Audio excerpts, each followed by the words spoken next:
తెలుగు రాష్ట్రాల్లో అతిపెద్ద lift manufacturer lifts ట్రై.com dealership కూడా ఇవ్వబడును.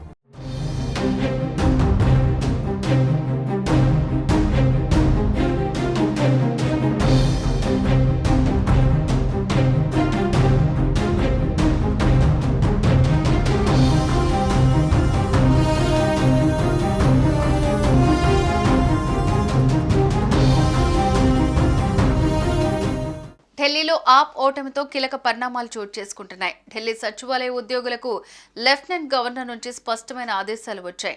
దీంతో ఢిల్లీ సెక్రటేరియట్ ను సీజ్ చేశారు. సచివాలయం నుంచి ఏ ఒక్క ఫైల్, రికార్డ్, హార్డ్ డ్రైవ్ బయటకు వెళ్లకూడదని లెఫ్టినెంట్ గవర్నర్ ఆదేశాలు జారీ చేశారు. దీంతో జీఏడీ డిపార్ట్మెంట్ ఉత్తర్వులు జారీ చేసింది.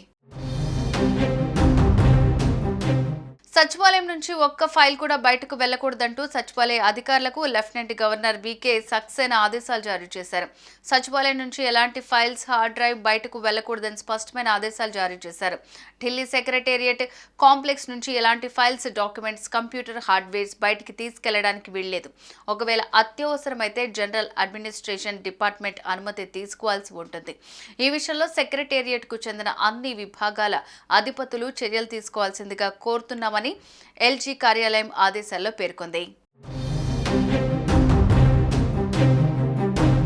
గత 10 ఏళ్లుగా ఆప్ అవినీతిపై బీజేపీ ఆరోపణలు చేస్తోంది. బీజేపీ అధికారంలోకి వచ్చాక అసెంబ్లీలో కాగ్ నివేదికలు ప్రవేశపెడతామని కూడా ప్రధాని మోదీ తెలిపారు. మాజీ సీఎం కేజ్రీవాల్ సహా పలువురు మంత్రులు ఆప్ కీలక నేతలపైన అవినీతి ఆరోపణలు చేశారు. ప్రస్తుతం ఢిల్లీలో ఎన్నికల్లో ఆప్ ఓటమి పాలైన నేపథ్యంలో కీలక ఫైల్స్ మాయమయ్యే అవకాశం ఉందని అధికారులు భావిస్తున్నారు. ఈ నేపథ్యంలోనే ఎల్జీ ఆదేశాలు జారీ చేసినట్టు తెలుస్తోంది.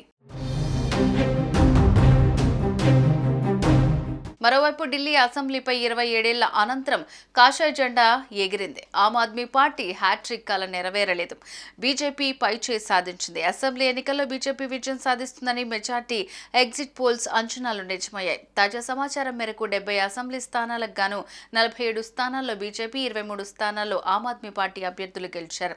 ఈ ఎన్నికల్లో బీజేపీ ఏకంగా 47% ఓట్ షేర్ సాధించి అగ్రస్థానంలో నిలిచింది. ఆప్ అధినేత అరవింద్ కేజ్రీవాల్, మాజీ డిప్యూటీ సీఎం మనీష్ సిసోడియా మంత్రులు ఘోర బోటమి చవిచూశారు. సుమన్ టీవీలో మీ పర్సనల్ అండ్ బిజినెస్ ప్రమోషన్స్ కోసం కింది నెంబర్కి కాంటాక్ట్ చేయండి.